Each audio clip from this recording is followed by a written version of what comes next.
Good morning, everyone. We're going to call the meeting to order. We have a bit of a busy agenda, so welcome. So I'm just going to confirm we have quorum, correct? Wonderful. All right, I need a mover and a seconder for approval of the agenda, please. All right, Anne and Gary, thank you. And I'm assuming everyone's in favor? Super. Okay, so next, confirmation of the minutes. That the minutes of the Kingston Heritage Properties Committee meeting number 09/2023 held Wednesday, October 18th, 2023 be approved. I need a mover and a seconder, please. Anne again, and Gary, wonderful. Councillor Oosterhoff. Madam Chair, I'm just not sure. I can't remember if I was there, and Ian would. I'll get the clerk to check. Yes, Councillor Oosterhoff, you were present. Thank you, then I can do that, yeah. Okay. Thank you, Councillor Oosterhoff. All right, all in favor? Wonderful, that's passed. Any disclosures of pecuniary interest? Okay, seeing none, no delegations, no briefings, so we're right into the heart of our business. So, Part A, pre-consultations. So we have a request for information, address 10 Cataraqui Street, file number F32-116-2023. So I need the applicant to come up and do their presentation, please. Okay. Thank you very much, Madam Chair. My name is Pete Sauerbrei, and submitted this pre-application. It is very early on in the process. This design came out of, I'll take a step back. We had a couple of different architects provide some concepts for the site, and this is the one, the architecture firm that we decided to go work with. And this is the original design that came from their imagination without much direction from us. There are many things that we like about it. It is out there. It's the red cladding. It's farther than I would have ever considered, and it's probably not what it looks like at the end of the day, but it is something certainly worthwhile looking at. But I don't suspect the cladding would end up looking like that at the end of the day when we build this. I just can't get my head around it myself. The purpose here is to get some feedback just in terms of the look and feel, the sizing, where things fit, what's important, and whether it should be softer or if this approach is a little bit better, that it's a little more modern, sleek look, so that it doesn't really pretend to be part of the existing fabric. So that's where it's at. Again, this is all very preliminary. There is environmental contamination on the site that's going to take us a while to get to a point where anything's moving on the site. However, we do need to sort of pin down where a building will be so that we can move forward with it. So although this is conceptual today, the massing and the location is something that we sort of need to make a decision on to tie into the environmental cleanup and that process. So interested in any feedback, good, bad, indifferent, and our plan would be to take the comments back and consider and apply or alter our design and concept in any way possible. Again, this is very conceptual. To move this forward, but again, I think the overarching piece is that we sort of need to nail down where the building is, so that we can move forward with the environmental cleanup as well. Thank you. Thank you very much. Well, we appreciate you coming to seek some advice and some opinions. So I'm going to go to the committee now. So to the committee, you have 5 minutes each. We can do rounds if necessary. And do you have any questions or comments? Gunnar, go ahead. Just need you to turn on your mic, Gunnar, so we can all hear you. Thank you. I find that the building frontage is a little too brutal for that side. And, sorry, something's not right here. Is this working better? Yeah. And so it's only a setback is of 130 feet from the front. I believe it's 130 feet. If there were yet the parking is on the other side. Supposing the building were set back further to allow a better tree growth and so on in the front, and to shield it, and also not to blanket the existing Woolen Mill buildings. To set the whole thing back, I think it would be much more acceptable. Although I agree with you that the facade is not to my liking, nor the color, and I hope it doesn't get softened. Thank you. Okay, thank you, Gunnar. Does anybody else from the committee have questions or comments? Okay, Jen, go ahead. I like it. I like the red. I like the addition, like having the brick on the other side to sort of tie back into the woolen mill. The pilasters are a very like historical way to deal with something like this on site. It's like very like Corbusier, so I respect how they did that, the architect.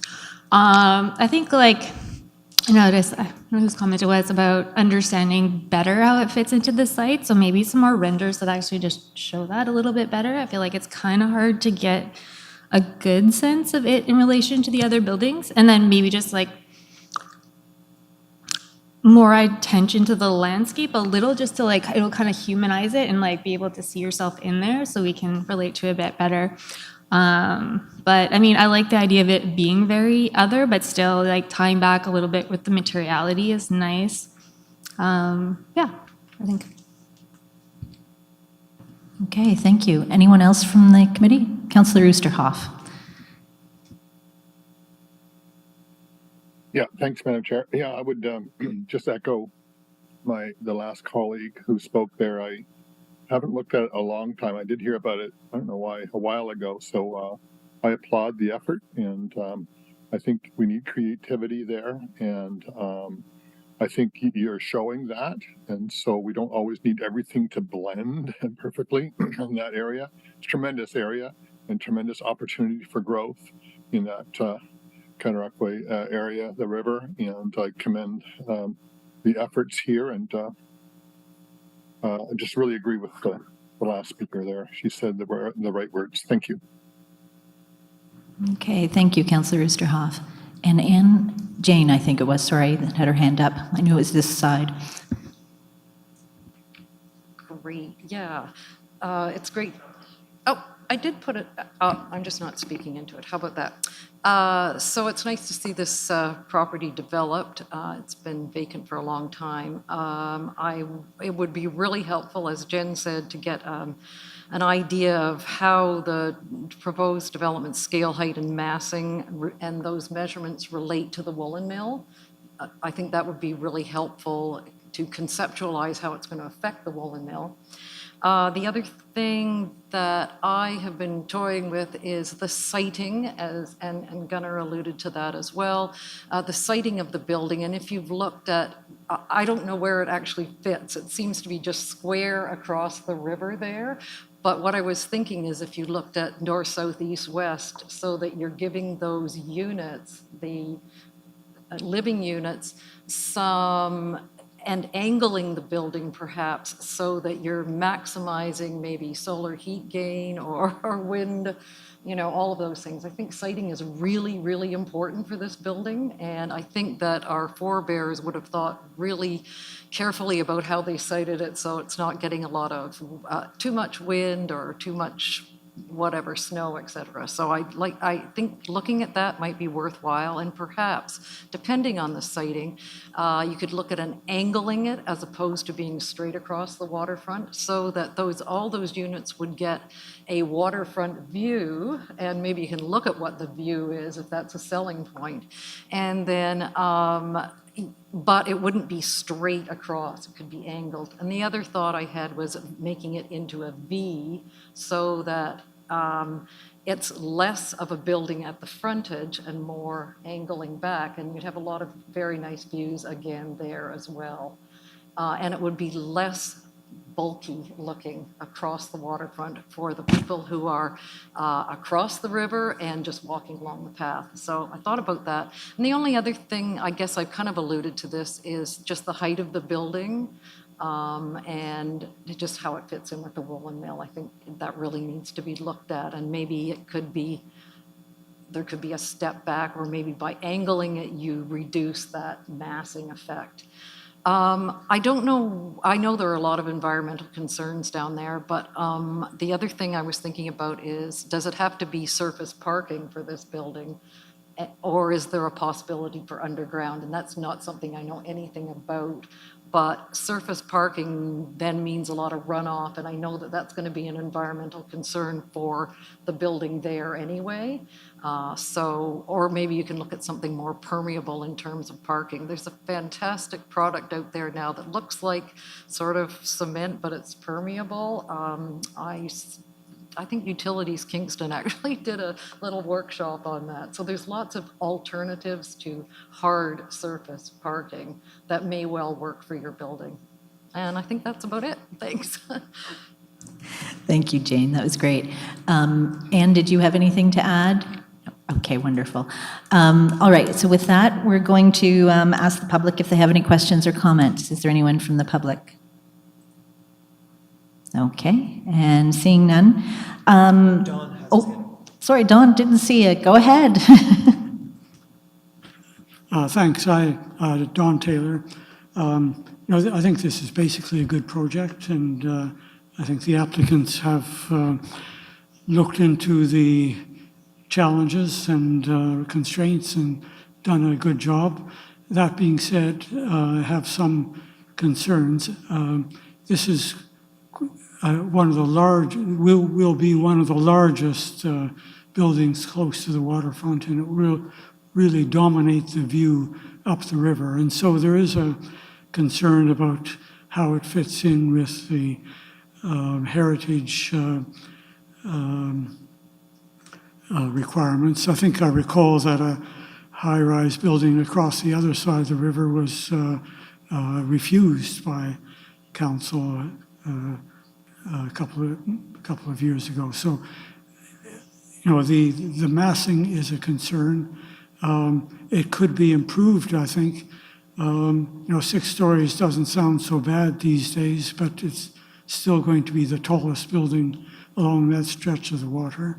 And the other thing is the facade is very monolithic, and that's sort of rather different from the rest of the waterfront along there, which is chopped up into a lot of smaller buildings. So again, I'm concerned about the dominating effect that it might have. Perhaps the facade could be broken up into sort of different sections that don't look quite so monolithic, and perhaps there could be less glass. I think in these days of climate concerns, large expanses of glass are not the way we should be going. So I'd like to see less glass if possible. Anyway, those are my comments. Thanks. Thank you very much, Don. Anyone else from the public? Okay, seeing no one else. If you'd like to respond, you can go ahead, and if staff have comments, they can do that as well. Okay. Yeah, sure, thank you. Tend to agree with some of those comments, most of those comments. I think the landscaping piece is missing too, and that'll be a key piece to how this building actually sits and on a pedestrian scale, but also from the river.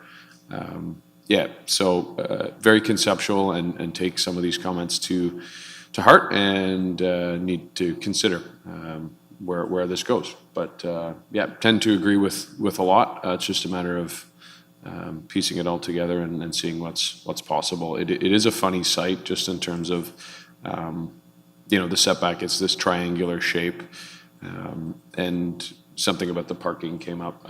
It is a very tough spot for underground parking. It's nearly impossible just with the way the water table sits. We've done some investigating there.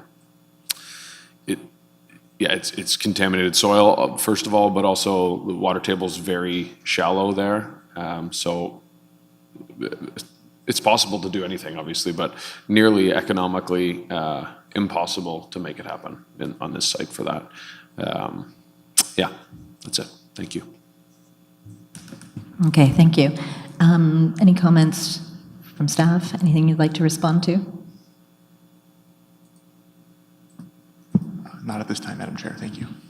Okay, thank you very much then.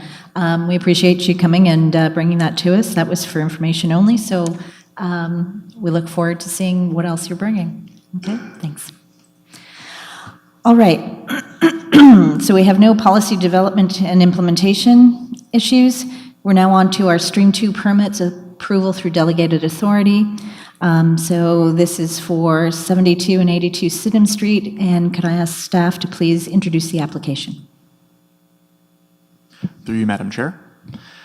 This is an application for 72 to 82 Sydenham Street, which is the Sydenham Street United Church, or everyone kind of knows it as the Spire, which is located on the northwestern corner of William and Sydenham Street intersection.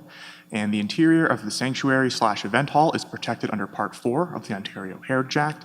This is due to extensive interior works that were designed by John Power, who is who's a prominent local architect, as well as subsequent significant sympathetic alterations that have augmented the initial design work. Several notable features in this area include a fine balcony with its continuous curve, regularly spaced columns with associated molded capitals, and a vaulted ceiling. So the application in this case is specifically to pursue interior alterations to the church sanctuary.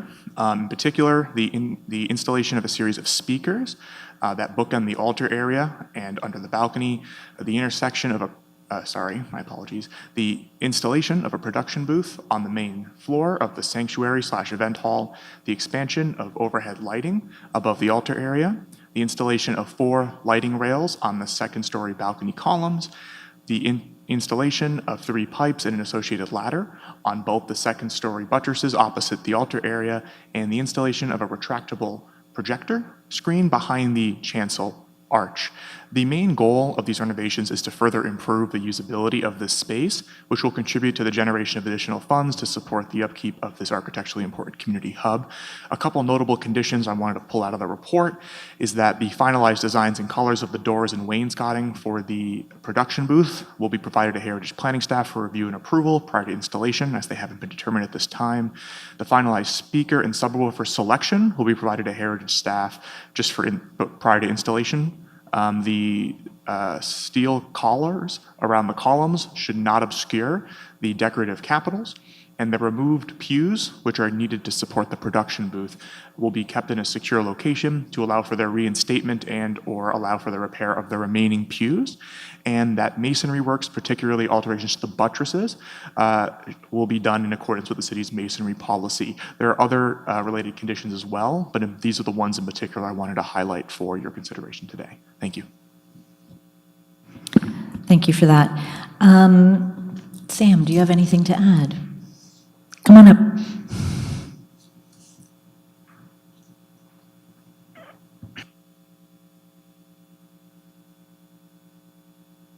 Just wanted to make a quick note on the process.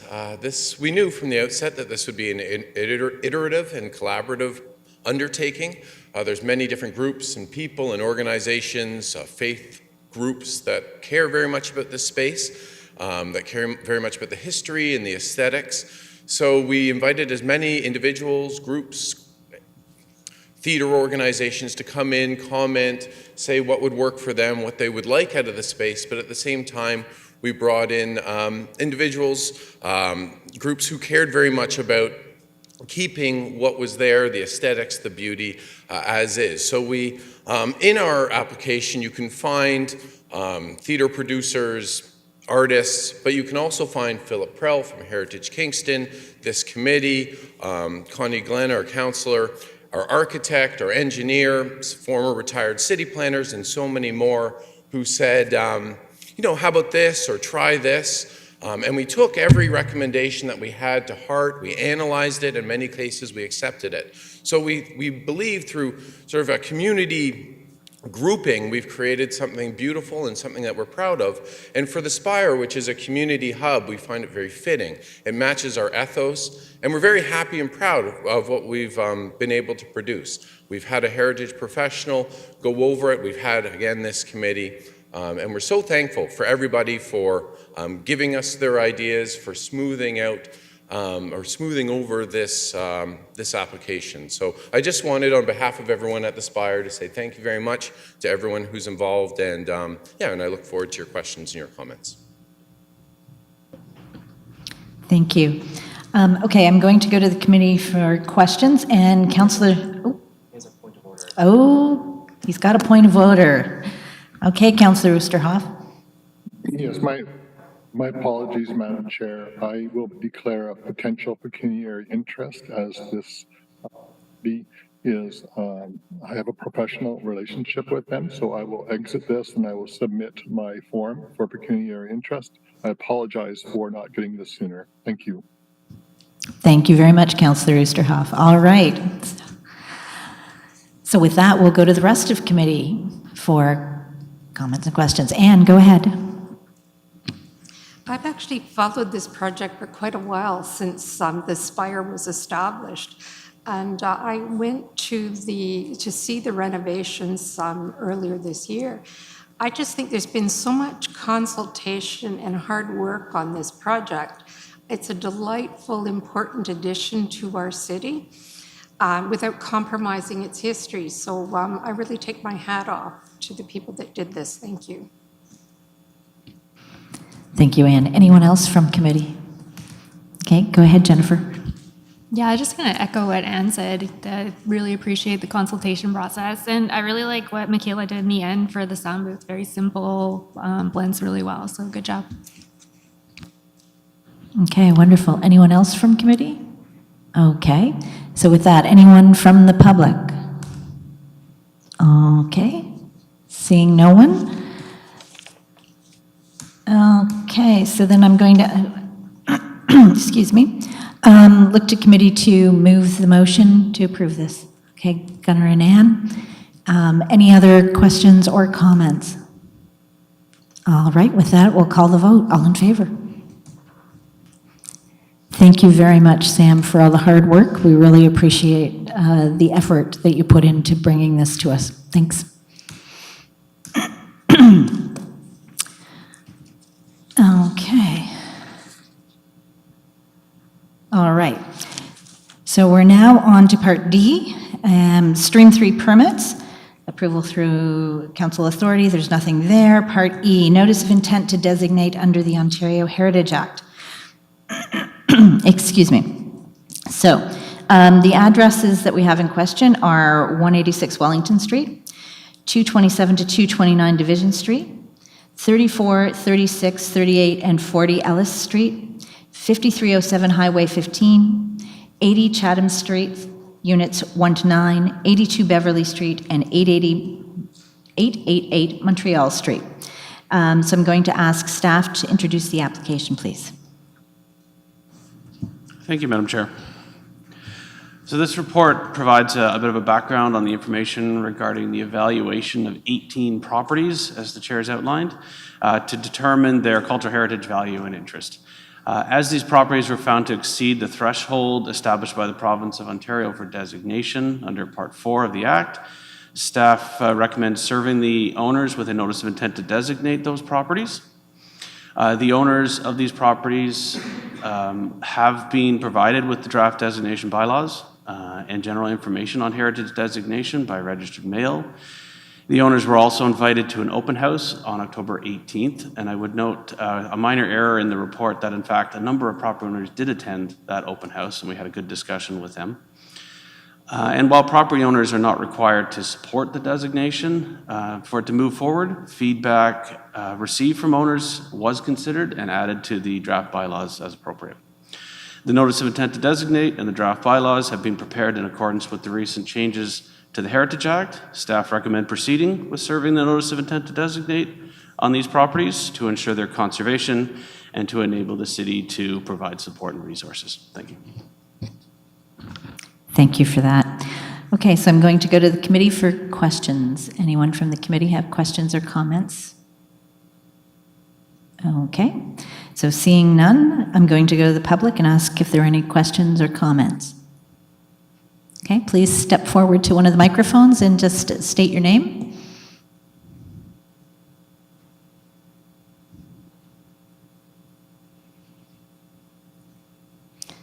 there's a button down there. If you push it, you'll get a red light to come on and you can speak. Just at the bottom. Right there. There you go. Yeah. So my name is Margot, last name Poklewska-Kozieł, and I'm here to represent my parents, Irena and Lech. So specifically, they own the Lot 5 concession west of Great Karaoke River, which is also known as 888 Montreal Street. And I'm here on their behalf.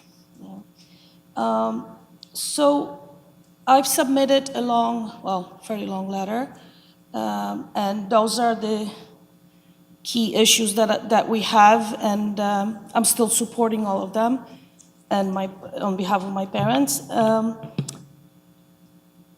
And I guess I'm here to reiterate that they do not agree to being on any lists, to have their property, which is a freehold property with a crown land patent, to be encumbered, to be restricted in any way, and to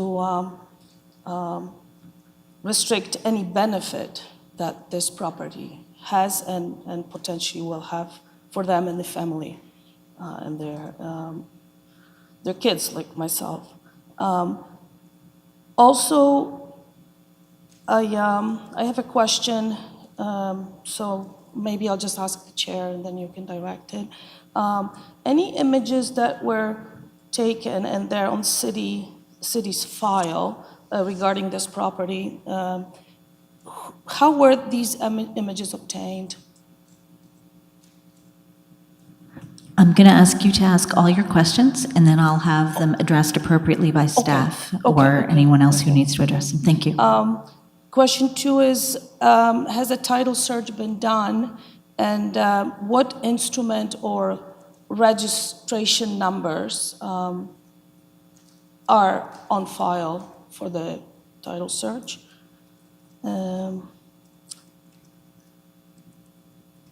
Directly to the church and the councillors, do you vote here on the issue and then again vote at the council? And are all the committee members under indemnity or indemnification?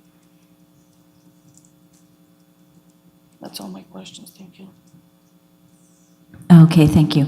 So I'm going to start by going to staff to address the matters directly to the property, and then we will confirm voting and other matters from here with the clerk. Thank you.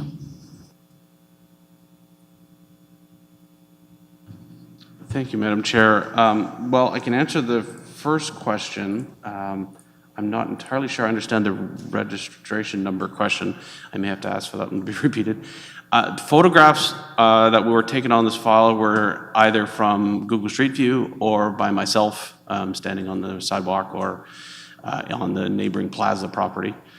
And the other images that you see are from other publications that we've used as resources. And then I don't quite understand the next question. Would you like to clarify the question regarding the registry? The registry? Yes. Land title. So when you do a land title registry, you probably have a PIN number or an address. I don't know how you enter the on-land if you have a special platform that you access. But to get the title information, you need so-called instrument numbers. Sometimes I think now they're called registry numbers. What are those numbers? I guess I'm asking, what information do you have on file, or if it's even available, and then I could request that. Okay, so I'll go back to staff. If you can answer, that's fine. If we need to answer this offline, then we'll make sure that we get you that answer. Go ahead. Yeah. Madam Chair, all we have accessed thus far is a legal description from our online access, or our online map viewer. Which is all we do at this stage in the process. Our legal services team have access to the registry office, and they are the ones that do the actual registration of the bylaw at that time. But that comes later in the process, so we haven't actually gone into the title at this point. I hope that answers the members, So you don't question. really have a legal, like full legal description of what this property entails for registration on the land title? As to purchasers, sales, any restrictions, whether it's a freehold or a leasehold, whether it's simple fee, none of that information is at hand right now? Question, yeah. Okay. Is that correct, or? I also see that we've just had legal join us, so perhaps we can redirect the question. Sorry to put you on the spot as you just come in. I don't know what the question is. So we're going to get you to reiterate your question one more time, because I think you'll get a more fulsome answer. So go ahead. And this is with regards to 888 Montreal.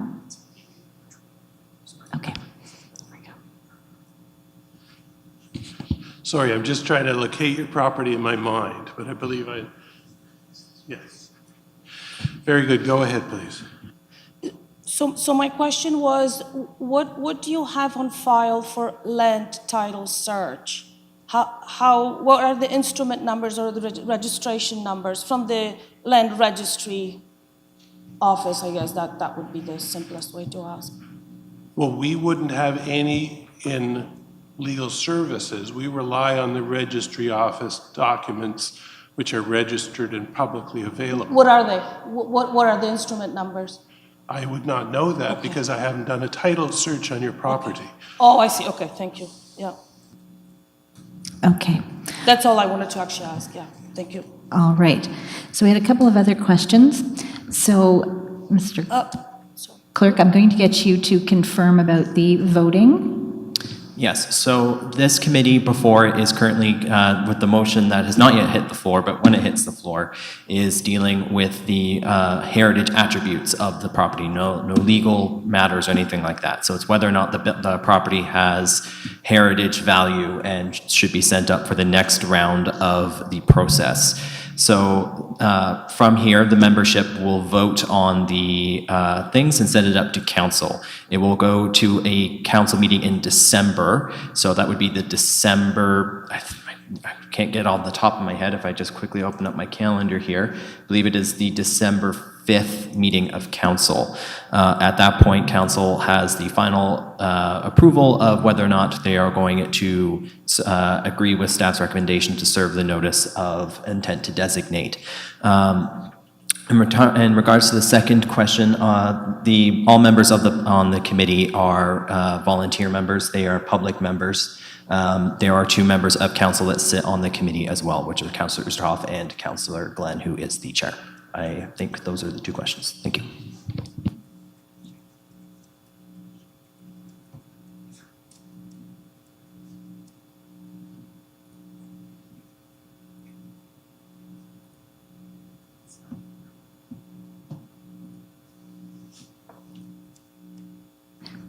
Okay, so we're going to be voting today on the heritage attributes, but final decision-making goes to council. Okay, that's what the clerk has confirmed.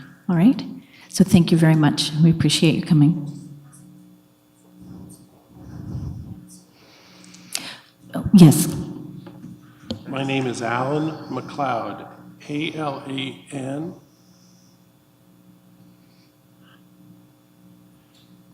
Okay.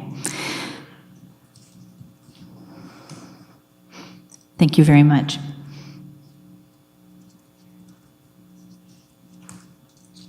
Okay. All right. So we're now at the part where are there any other members of the public who wish to speak? Okay. All right, I was jumping the gun apparently. All right, so we're now at the point of putting a mover and a seconder forward for the motion for these designations. Can I have that happen, and then we can go to committee for questions and comments? Okay, so Gunnar, are you going to move it? No, a point of order, Mr. Chair, Madam Chair. The lady expressed opposition, but did not give a reason. Would it not be appropriate for her to state a reason why she's opposing this and on whose behalf? Through you, Madam Chair. So she used her opportunity as a member of the public to express why she doesn't agree with the serving of the thing. So that was her explanation. She also did submit the correspondence, which goes into her beliefs about why she does not want the item to be served to council. We cannot ask members of the public to go beyond what they wish to explain or anything like that. So what she has given is what she wanted to give. Thank you. Thank you. Okay, thank you, Gunnar. All right, so can I get a mover and a seconder? Okay, so Gunnar and Jen. Now I'll go to committee for questions and comments regarding the properties in front of us. Okay, go ahead, Ann. Madam Chair, just a question about procedure. I mean, when a property is going to be designated, does the city have any formal process to help the applicant understand, or not the applicant, the house owners to understand what happens when a property is designated? I mean, maybe there's a bit of confusion about how much control the city would have over that property, and maybe it needed to be explained why that property is important for the heritage. Thank you, Ann. I do believe we do that, but I'm going to go to staff to speak to their process. Thank you, Madam Chair. In essence, that's why we're here. That's what we do. We offer the courtesy letter to give folks, owners, notice in advance that this is coming. We hold an open house to allow them to come in. We met with the speaker at the open house and had a good discussion there. She has since come back twice since then, and we've had chances to chat with her as well. So yes, we certainly reach out as often as we can and try to answer all the questions that come in. So. Okay. Any other questions or comments from committee? Okay, with that, I'm going to call the vote. So we're going to be putting forward a recommendation that the properties listed go to council for consideration for designation. Okay, all those in favor? And that passes. Thank you very much. Okay, so we have no working groups. Permit approvals, are there any questions? Okay, seeing none, no motions, no notices of motions. Any other business? Okay, and we note the correspondence on the matter we just discussed under Part 11.